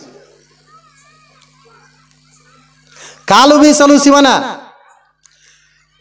ಈ ಕೋಟೆ ಲಕ್ಷ್ಮಿ ಒಂದು ಪ್ರವಚನ ನಡೆದಪ್ಪ, ಹೋಗೋದು ನಡಿ ಅಂತೇಳಿ ಕಾಲಿಗೆ ನಾವು ಆದೇಶ ಮಾಡಿ ಅದ ಹೊತ್ತು ಮಣಿಗೆ ಅದ ತಿಳ್ಕೊಂಡು ನಾವು ಗಂಡ್ಮಕ್ಳಿದ್ದವ್ರು ಬೇರೆ ಕಡೆ ಹೋಗೋದು, ಹೆಣ್ಮಕ್ಳಿದ್ದವ್ರು ಟೀಮ್ ಇವು ಅಲ್ಲ, ಶಿವನಿಗಾಗೆ ಮೀಸಲು. ಆಗಳ ಹೇಳಿದ್ನ ಲಕ್ಷ್ಮಿ ಲಕ್ಷ, ಲಕ್ಷ್ಮಿ ಕಡೆ ಅವಕಿ ಕಡೆ ಇಟ್ರ ಲಕ್ಷ್ಮಿ ನಮ್ಮ ಕಡೆ ಇಟ್ಟ. ಮತ್ತು ಲಕ್ಷ್ಯ ನಾವು ಅದೋದು ಬಿಟ್ಟು ಎಲ್ಲರೂ ಇಟ್ಟೇವಂದ್ರ ತನ್ನ ಲಕ್ಷ್ಯ ತನ್ನ ಬಲ್ಲಿ ಇಟ್ಕೊಂಡು ನಮ್ಮನ್ನ ಎಲ್ಲೋ ಕಳಿಸ್ಬಿಡ್ತು. ಕಾಲು ಮೀಸಲು ಶಿವನ, ಕೈ ಮೀಸಲು ಶಿವನ. ಒಳ್ಳೆ ಕಾರ್ಯವನ್ನು ಮಾಡಲಿಕ್ಕೆ ಬಳಸ್ಬೇಕು. ಇವೆಲ್ಲ ನಾವು ಸರಿಯಾಗಿ ಬಳಸಿದ್ದೇ ಆದ್ರೆ ಈ ಮನುಷ್ಯನಿಗೆ ಏನಂತಾನಂತ ಕೇಳ್ತಾನೆ ರಾಮ. ಜೇಡ್ರ ದಾಸಿಮಾರ್ಯರು ಆತನೇ ಜಗದೀಶ ಕಾಣ ರಾಮನಾಥ. ಇವುಗಳನ್ನು ನಾವು ಸದ್ಬಳಕೆ ಮಾಡಿದ್ದೇ ಆದ್ರೆ ಆತನೇ ಜಗದೀಶ ಕಾಣ ರಾಮನಾಥ. ಅದಕ್ಕೆ ನಾವು ಏನು ಮಾಡ್ಬೇಕಂತಂದ್ರೆ ಸದ್ಗುರುವಿನ ಮೊರೆಯನ್ನು ಹೋಗ್ಬೇಕು ನಾವು. ಅವಾಗ ನಮಗೇನು ಮಾಡ್ತಾರ, ಒಳ್ಳೆ ವಿಚಾರವನ್ನು ಹೇಳ್ತಾರ, ಆಚಾರವನ್ನು ಹೇಳ್ತಾರ. ನೋಡ್ರಪ್ಪ, ಮುಂಜಾನೆ ಸರಿಯಾಗಿ ಸಮಯಕ್ಕೆ ಹೇಳ್ರಿ, ಸೂರ್ಯ ಹುಟ್ಟುಕ್ಕಿಂತ ಮೊದಲು ಹೇಳ್ರಿ. ಯಾಕಂದ್ರೆ ಯಾರು ಸೂರ್ಯೋದಯದ ಮುಂಚೆ ಹೇಳ್ತಾರ ಅವರು ನಿರೋಗಿಗಳಾಗ್ತಾರ. ಸೂರ್ಯೋದಯದ ನಂತರ ಯಾರು ಹೇಳ್ತಾರ ಅವರೇ ರೋಗಿಷ್ಟ್ರು. ವೈಜ್ಞಾನಿಕ ಕಲ್ಪನೆಗಳನ್ನು ಆಧಾರ ಇಟ್ಟುಕೊಂಡು ನಮ್ಮ ಹಿರಿಯರು ಬದುಕಿದ್ರು. ಭಾಳ ಆಧ್ಯಾತ್ಮಿಕ ತತ್ವದಲ್ಲಿ ಬದುಕಿದ್ರು ಅವರು. ಕೆಲಸ ಎಲ್ಲಾರು ಕೇಳ್ತಿದ್ದಿಲ್ಲ ಅವರು, ವಿಜ್ಞಾನ ಐತೆ ಅವ್ರು. ಅದ್ರಾಗ 5ಕ್ಕಿಂತ ಮೊದಲು ಹೇಳೋರು ಇನ್ನೂ ಲಾಭ. ಬಹಳಷ್ಟು ಹೇರಳವಾಗಿ ಮೆಲಾಟೋನಿನ್ ಅಂತಕ್ಕಂಥ ಒಂದು ದ್ರವ ಹೇರಳವಾಗಿ ಸುರಿತಿರ್ತದೆ. ಅದು ಪ್ರತಿಯೊಬ್ಬರಿಗೂ ಅವಶ್ಯ ಐತಿ. ಆ ಮೆಲಾಟೋನಿನ್ ಕೊರತೆ ಇವತ್ತು ಬಹಳಷ್ಟು ನ್ಯೂನತೆಗಳಿಂದ, ಬಹಳಷ್ಟು ಕಾಯಿಲೆಗಳಿಂದ ಬಳಲವ್ರನ್ನ ನಾವು ನೋಡ್ತೀವಿ. ಆ ಮೆಲಾಟೋನಿನ್ ದ್ರವ ಸಿಗ್ಬೇಕಂದ್ರೆ ಏನು ಮಾಡಬೇಕು? 4 ರಿಂದ 5 ಯಾರು ಹೇಳ್ತಾರ, ಯಾರು ಹೊರಗೆ ಬರ್ತಾರ, ಯಾರು ಸ್ನಾನ ಮಾಡ್ತಾರ, ಯಾರು ಪೂಜೆ ಮಾಡ್ತಿರ್ತಾರ, ಅವ್ರಿಗೆ ಅದು ಸಿಗ್ತದೆ. ಉಳ್ಕಿದವ್ರು ಮಕ್ಕೊಂಡವ್ರು ಸಿಗೋದಿಲ್ಲ ಅದು. ಇನ್ನು ಮುಂದೆ ಸೂರ್ಯೋದಯದಕ್ಕಿಂತ ಸ್ವಲ್ಪ ಮೊದಲು ಎದ್ದು ಹೊರಗೆ ಹೋದವ್ರಿಗೆ ನಮ್ಮಲ್ಲಿರ್ತಕ್ಕಂಥ ವಿಟಮಿನ್ ಡಿ ವ್ಯಕ್ತ ಆಗಬೇಕಾಗಿತ್ತಂದ್ರೆ ಸೂರ್ಯನಿಂದ ಸಿಗ್ತದೆ ಅಂತ ಹೇಳ್ತಾರೆ. ಹಾಗಲ್ಲ, ನಮ್ಮಲ್ಲೇ ಇರ್ತಕ್ಕಂಥ ಡಿ ಅದು ವ್ಯಕ್ತ ಆಗ್ಬೇಕಂದ್ರೆ, ಅದು ಚಲನವಲನೆ ಆಗ್ಬೇಕಾಗಿತ್ತಂದ್ರೆ, ಅದು ಕೆಲಸ ಮಾಡ್ಬೇಕಂದ್ರೆ ಮುಂಜಾನೆ ಇರ್ತಕ್ಕಂಥ ಎಳೆಬಿಸಿಲಿನ ಆ ಕಿರಣಗಳು ನಮ್ಮ ಚರ್ಮಕ್ಕೆ ತಾಗಿದಾಗ ಮಾತ್ರ ಅದು ಕೆಲಸ ಮಾಡುತ್ತೆ. ಇರ್ಲಿಕ್ಕೆ ಕೆಲಸ ಮಾಡಂಗಿಲ್ಲ. ವಿಟಮಿನ್ ಡಿ ಕೊರತೆ ಅಂತಕ್ಕಂಥದ್ದು ಭಾಳಷ್ಟು ಮಕ್ಕಳಲ್ಲಿ ನೋಡ್ತೇವೆ, ದೊಡ್ಡವರಲ್ಲಿ ನೋಡ್ತೇವೆ. ಈ ಸಂಸ್ಕಾರಗಳು ನಮಗೆ ಯಾರು ಕಲಿಸ್ತಾರ? ಸದ್ಗುರುಗಳು ಕಲಿಸ್ತಾರೆ. ಎದ್ದು ಏನು ಮಾಡ್ರಿ? ಸ್ನಾನ ಮಾಡ್ರಿ. ಸ್ನಾನ ಮಾಡ್ರಿ, ಹೆಣಿಗೆ ವಿಭೂತಿ ಹಚ್ಕೋರಿ. ಏನದ್ರಿ ವಿಭೂತಿ ಲಾಭ? ವೈಜ್ಞಾನಿಕವಾಗಿ ಏನೈತಿ? ಅನಂತ ಕಾಲ ಭಸ್ಮವ ಪೋಷಿಸಿದರೇನು ಅರಿಷಡ್ ವರ್ಗ ಮೆಟ್ಟಿ ಸುಡದನ್ನ ಹಾಕ್ತಾರೆ ನಮ್ಮ ಶಾಣರು. ಹಂಗೆ ಹಚ್ಕೋಬೇಡ್ರಿ, ಇದನ್ನು ಸಂಕಲ್ಪ ಮಾಡ್ಕೊಂಡು ಹಚ್ಕೋರಿ. ಅನಂತ ಕಾಲ ಮಾಡಿದ ಪಾಪ ಹೋಗುದಂತ ಚಿಂತೆ ಮಾಡಬೇಡ್ರಿ. ಯಾಕಂತಂದ್ರ ಆ ಕೊಲೆಗಾರನ ಇಂದು ಅವರು ಅಜ್ಜಮುತ್ಯಾನಿಂದ ಆ ಖಡ್ಗದಿಂದ ಕೊಲೆ ಮಾಡಿರ್ತಕ್ಕಂಥ ಕತ್ತಿ ಪರುಷ ಮುಟ್ತಂದ್ರೆ ತತ್ಕ್ಷಣದಲ್ಲೇ ಅದು ಬಂಗಾರ ಆಗ್ತದೆ. ಅದರಂತೆ ಓಂ ನಮಃ ಶಿವಾಯ ಅಂತ ಇನ್ನೊಂದು ಆ ಕಹಿ ಸೂರ್ಯಕಾಯಿಯ ತಿಂದು ವಿಭೂತಿ ತುಂಬಲಿಕ್ಕೆ ಸಿಹಿ ಆಗದೆ 3 ದಿವಸಕ್ಕೆ. 2 ಉದಾಹರಣೆಗಳನ್ನು ಕೊಡ್ತಾರೆ. ಅನಂತ ಕಾಲ ಮಾಡಿದ ಪಾಪ ಹೋಗುವುದೆಂದು ಚಿಂತಿಸಬೇಡ. ಕಹಿ ಸೂರ್ಯಕಾಯಿಯ ತಂದು ವಿಭೂತಿ ತುಂಬಲಿಕ್ಕೆ ಸಿಹಿ ಆಗದೆ 3 ದಿವಸಕ್ಕೆ. ಅನಂತ ಕಾಲ ಕೊಲೆ ಮಾಡಿದನ್ನ ಸೊನೆಗಾರನ ಕೈ ಕತ್ತಿ ಆದಡನ್ನು ಪರಿಶು ಮುಟ್ಟಲಿಕ್ಕೆ ಹೊನ್ನಾಗದೆ. ಅದು ಕಾರಣವಾಗಿ ಲಲಾಟದಲ್ಲಿ ಓಂ ನಮಃ ಶಿವಾಯ ಎಂದು ವಿಭೂತಿ ಬರೀಲಿಕ್ಕೆ ಪಾಪ ಪಲ್ಲಟವಾಗದೆ ಕೂಡಲ ಸಂಗಮ ದೇವ. ಹೇಗ ಆ ಪರುಷ ಮುಟ್ಟಿದ ತಕ್ಷಣ ಕೊಲೆ ಮಾಡಿದ್ದಿರ್ತಕ್ಕಂಥ ಪಾಪಿಯ ಕಡಗಿದ್ರು ಸಹಿತ ಅಲ್ಲಿ ಬಂಗಾರವಾಗಿ ಪರಿವರ್ತನೆ ಆಗ್ತದ. ಈ ಕಹಿ ಸೂರ್ಯಕಾಯಿ ಅಂದ್ರೆ ಈಸ್ ಕುಂಬಳಕಾಯಿ ಅಂತ ಹೇಳ್ತಿರ್ತಾರೆ. ಸೂರ್ಯಕಾಯಿ ಅಂತ ತಿಳ್ಕೊಂಡು ಆ ಕಡೆ ಭಾಗದಲ್ಲಿ ಬಹಳಷ್ಟು ಬಳಸ್ತಾರ ಅದನ್ನು. ಅದು ಕೈ ಅಂದ್ರೆ ಏನ್ರಿ? ಎಳಿ ಇದ್ದಾಗ ತಂದೆವಂತಂದ್ರೆ ಅದನ್ನ ಹರಿದು ಸ್ವಲ್ಪ ನಾಲಿಗೆ ಹಚ್ಕೊಂಡು 3 ದಿವಸ ವಿಷ ನಾಲಿಗೆ ಮ್ಯಾಗಿನ ವಿಷ ಹೋಗಂಗಿಲ್ಲ. ಅದನ್ನು ಸಣ್ಣದೊಂದು ತೂತ ತುಂಬಿ ಕ್ರಿಯಾ ವಿಭೂತಿ ಗಟ್ಟಿಯನ್ನು ಅದರೊಳಗೆ ತುಂಬಿ ಮ್ಯಾಗಿಟ್ಟು ಒಂದು 3 ದಿವಸ ಆಗಿಂದ ಹೋಡ್ರಿ ಕಲ್ಲು ಸಕ್ಕರಿಕೆನ ಸಿಹಿ ಆಗ್ತದೆ. ವೈಜ್ಞಾನಿಕ ಲಕ್ಷಣಗಳನ್ನು ಹೆಂಗೆ ಕೊಡ್ತಾರೆ ಶಂಕರ. ಅದರಂತೆ ಓಂ ನಮಃ ಶಿವಾಯ ಅಂತೇಳಿ ನೀ ಹಣಿ ಮ್ಯಾಗ ವಿಭೂತಿ ಹಚ್ಕೊಂಡಪ್ಪ, ನಿನ್ನ ಅನಂತ ಜನ್ಮದ ಪಾಪ ಪಲ್ಲಟಾಗಿ ಹೋಗ್ಬಿಡ್ತದೆ, ಜಿಗದು ಹೋಗ್ಬಿಡ್ತದೆ ವಿಭೂತಿ ತಾಕತ್. ಇನ್ನು ಬಹಳಷ್ಟು ತಾಯಂದಿರಿಗೆ ಹೇಳ್ಬೇಕಂತಂದ್ರೆ ಇವತ್ತಿನ ಕುಂಕುಮದಲ್ಲಿ ತುತ್ತಿ ಅಂತಕ್ಕಂಥ ಒಂದು ಕೆಮಿಕಲ್ ಮಿಕ್ಸ್ ಮಾಡ್ತಾರೆ. ಆ ಕುಂಕುಮ ಹಚ್ಕೊಂಡಿರ್ತಕ್ಕಂಥ ಅಥವಾ ಟಿಕಳಿ ಹಚ್ಕೊಂಡಿರ್ತಕ್ಕಂಥ ತಾಯಂದ್ರೆ ಇಲ್ಲೊಂದು ತದ್ದತ್ತಾಗ್ತದೆ, ಡರ್ಮಟೈಟಿಸ್ ಇಲ್ಲ ಆಗ್ತದೆ ನೋಡಿ. ಆ ತದ್ದಿಗೆ ನಾವು ಕೊಟ್ಟಿರ್ತಕ್ಕಂಥ ಮಲಾಮ್ ಹಚ್ಚಿರಿ, ತಿಂಗಳು 2 ತಿಂಗಳು ಹೋಗದ ಮಾತು ಬರ್ತದೆ. ಮಾತು ಕೊಡ್ರಿ, ಮಾತು ಹೊಕ್ಕದ ಮಾತು ಬರ್ತದೆ. ಅದನ್ನೇ ಚಲೋ ಕ್ರಿಯಾಗಿ ವಿಭೂತಿ ತಂದ ಕೇಸಿಂದ ನೀವು ಕರೆಕ್ಟಾಗಿ ಹಚ್ಚ್ರಿ, ಆ ತದ್ದು ಹೊಳ್ಳಿ ನಿಮ್ಮ ಜನ್ಮ ಪರ್ಯಂತರ ಬರಂಗಿಲ್ಲ. ಅಂಥ ತಾಕತ್ತು ಆ ವಿಭೂತಿಗೆ ಐತಿ. ಹಂಗಂದ್ರೆ ನಾವು ಅದನ್ನ ಯಾಕೆ ಬಳಸಬಾರ್ದು?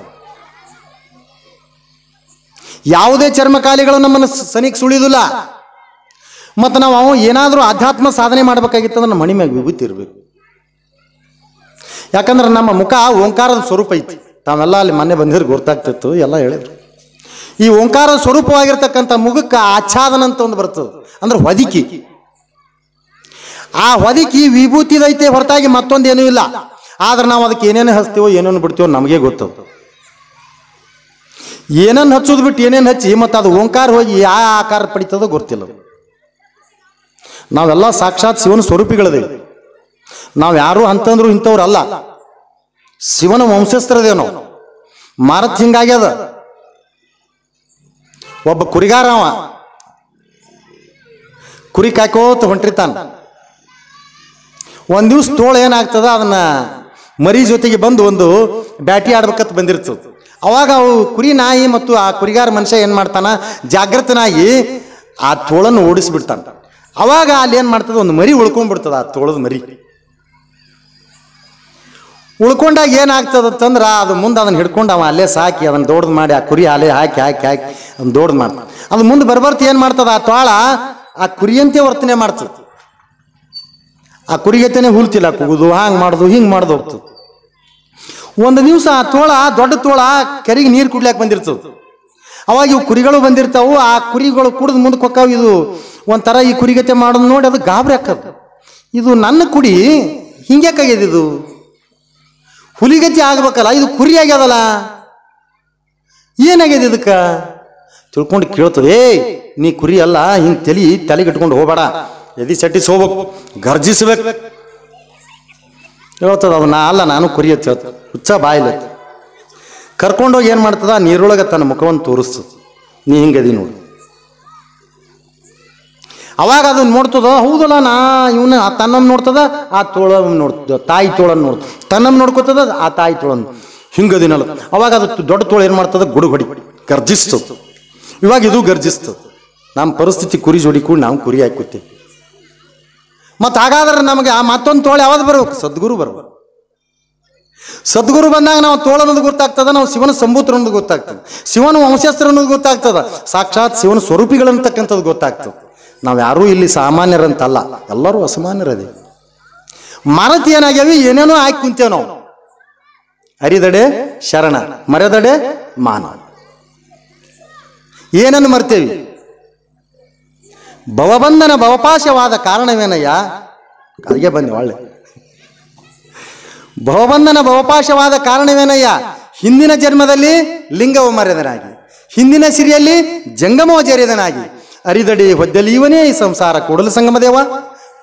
ಫಸ್ಟ್ ಏನು ವಚನ ಹೇಳಿದ್ನಲ್ಲ, ಗೊತ್ತಿತ್ತಂದ್ರೆ ತಂದೆ ನಾನು ಇದನ್ನು ಮಾಡ್ತಿದ್ದೇನಪ್ಪ, ತಿಳ್ಕೊಂಡಿದ್ರೆ ಇದನ್ನು ಮಾಡ್ತಿದ್ದೇನೋ, ತಿಳಿಲಾರ್ಕ ಹಿಂಗಾಗ್ಯದ ತಂದೆ, ಇನ್ನೇನಾದರೂ ಇನ್ನು ಜನ್ಮದಲ್ಲಿ ನಾ ತಪ್ಪು ಮಾಡೋದಿಲ್ಲಪ್ಪ ತಿಳ್ಕೊಂಡು ಸದ್ಗುರುವಿಗೆ ಸಾಷ್ಟಾಂಗ ಹಾಕಿ ಮೊರೆ ಹೋಗಿ ಆ ಕಾರುಣ್ಯದಿಂದ ಕಂಬನಿ ಸುರಿಸಿ ಆ ಕಣ್ಣೀರಿನ ಆ ಒಂದು ಹನಿ ಅವ್ರ ಪಾದ ತೊಳೆದು ಏನು ಮಾಡ್ತಾನ, ಮೊರೆ ಹೋಗಿ ಮೊರೆ ಇಟ್ಟು ಆ ಸದ್ಗುರುವಿನ ಕೇಳ್ಕೊಂಡು ನನಗೆ ಇನ್ನೇನಾದರೂ ಸನ್ಮಾರ್ಗವನ್ನು ತೋರಿಸೂ ತಂದೆ ಅಂತಕ್ಕಂಥ ಮಾತು. ಅವಾಗ ಅದನ್ನು ಹೇಳಿ ಏನು ಮಾಡ್ತಾನೆ, ಸದ್ಗುರುವಿನ ಮೊರೆ ಹೋಗ್ತಾನೆ.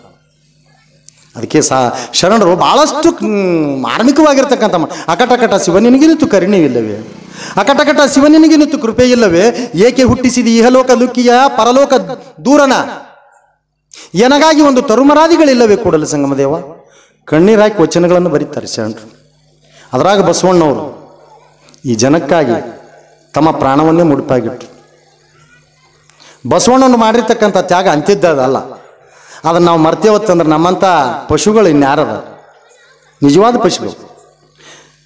ಅಕಟಕಟ ಶಿವ ನಿನಗಿನಿತು ಕೃಪೆ ಇಲ್ಲವೇ, ಕರುಣೆ ಇಲ್ಲವೇ, ನನ್ನ ಮ್ಯಾಗ ಕರುಣೆ ತೋರುಕಪ್ಪ, ಏಕೆ ಹುಟ್ಟಿಸಿದಿ ಇಹಲೋಕ ದುಃಖಿಯ ಪರಲೋಕ ದೂರನ. ನನ್ನಿಂದ ಏನೂ ಚಲೋ ಕೆಲಸ ಆಗಲಾಗ್ಯದ, ಏನಾರದು ಆದ್ರೆ ಒಂದು ಗಿಡ ಆಗಿ ಹುಟ್ಟಿಸಿದ್ದೆ ಅಂದ್ರೆ ನನ್ನ ಯಾರಿಗಾರು ನೆರಳು ಕೊಟ್ಟು ಒಂದು ಹಣ್ಣು ಕೊಟ್ಟು ಧನ್ಯತೆ ಆಗಿಬಿಡ್ತಿದ್ದೆ, ನಾನು ಮುಕ್ತಿ ಪಡಿತಿದ್ದೆ.